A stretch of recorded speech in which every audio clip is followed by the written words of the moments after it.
Assalamualaikum warahmatullahi wabarakatuh. Sebelumnya perkenalkan, nama saya Ahmad Salahuddin. Saya dari Prodi Teknologi Pendidikan kelas B, Universitas Negeri Yogyakarta. Di sini saya akan menjelaskan tentang blended learning sebagai alternatif model pembelajaran masa kini.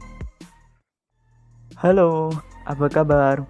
Ada hal yang menarik nih buat kita bahas bersama. Yuk simak video pembahasannya. Semoga bisa bermanfaat untuk semua. Tahu tidak kalian bahwa blended learning merupakan suatu pembelajaran yang efektif?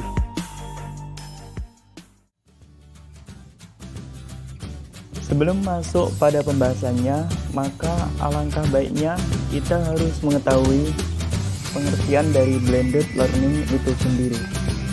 Jadi, menurut Harding, Kaczynski, dan Wood 2005, blended learning merupakan pendekatan pembelajaran yang mengintegrasikan pembelajaran tradisional tatap muka dan pembelajaran jarak jauh, yang mana menggunakan sumber belajar online. Lalu, bagaimana dengan tujuan dari blended learning itu sendiri? Tujuan blended learning. Jadi, menurut Pratyana 2013 menyebutkan bahwa tujuan dari pembelajaran blended learning adalah yang pertama, membantu peserta didik untuk berkembang lebih baik di dalam proses belajar. Dalam hal ini, berkembang sesuai dengan gaya belajar dan preferensi dalam belajar. Yang kedua, peningkatan penjadwalan fleksibilitas bagi peserta didik dengan cara menggabungkan aspek terbaik dari tatap muka dan instruksi online. Yang ketiga, mengatasi masalah pembelajaran yang butuh penyesuaian pembelajaran yang bervariasi. Tahap blended learning. Secara mendasar, terdapat 3 tahapan dasar dalam model blended learning yang mengacu pada pembelajaran berbasis ICT menurut Ramsay 2001. Yang pertama, seeking of information. Yang kedua, acquisition of information. Yang ketiga, synthesizing of knowledge. Yang pertama, seeking of information. Dalam hal ini mencakup pada pencarian informasi dari berbagai sumber informasi yang telah tersedia secara online maupun offline dengan berdasarkan pada relevansi, validitas, reliabilitas konten, dan kejelasan akademis. Pendidik atau fasilitator berperan memberi masukan bagi peserta didik untuk memberi informasi yang efektif dan efisien. Yang kedua, acquisition of information. Jadi di sini peserta didik secara individu maupun secara kelompok kolaboratif berupaya untuk menemukan, memahami dengan ide atau gagasan yang telah ada dalam pikiran peserta didik. Kemudian, menginterpretasikan informasi atau pengetahuan dari berbagai sumber yang telah tersedia. Kemudian yang ketiga, synthesizing of knowledge. Jadi di sini mengkonstruksi pengetahuan melalui proses asimilasi dan akomodasi bertolak dari hasil analisis, diskusi, dan perumusan kesimpulan dari informasi yang telah diperoleh.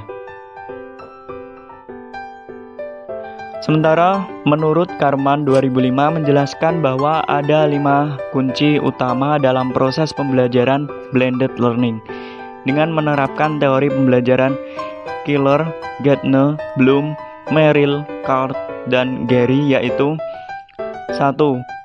Live event, yang mana pembelajaran langsung atau tatap muka secara sinkronus dalam waktu dan tempat yang sama ataupun waktu sama tapi tempat berbeda. Yang kedua, self-paced learning, yaitu mengkombinasikan dengan pembelajaran mandiri self-paced learning yang memungkinkan peserta didik belajar kapan saja, di mana saja secara online. Yang ketiga, collaboration, mengkombinasikan kolaborasi, baik kolaborasi pendidik peserta didik maupun kolaborasi antar peserta didik.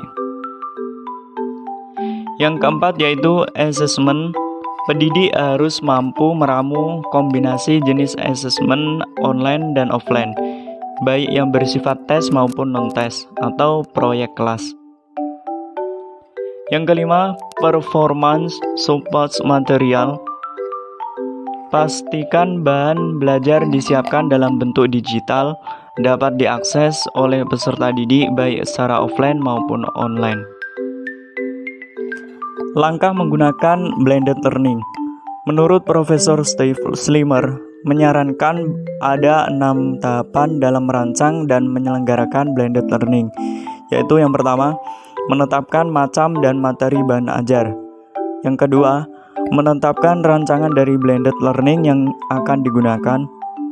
Yang ketiga, menetapkan format online learning. Yang keempat, melakukan uji terhadap perancangan yang dibuat. Tujuannya untuk mengetahui apakah sistem pembelajaran ini sudah berjalan dengan baik atau belum. Yang kelima, menyelenggarakan blended learning dengan baik. Yang keenam, menyiapkan kriteria untuk evaluasi. Jadi dapat diketahui bahwa pada penerapan blended learning, pendidik seharusnya dapat memastikan bahwa seluruh pesertanya memiliki sarana dan prasarana yang memadai, sehingga dalam belajar secara mandiri via online tidak banyak hambatan dikarenakan faktor sarana dan prasarana yang kurang memadai.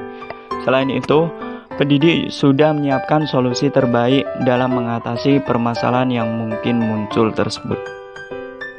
Baik, terima kasih. Sekian dari saya. Wassalamualaikum warahmatullahi wabarakatuh.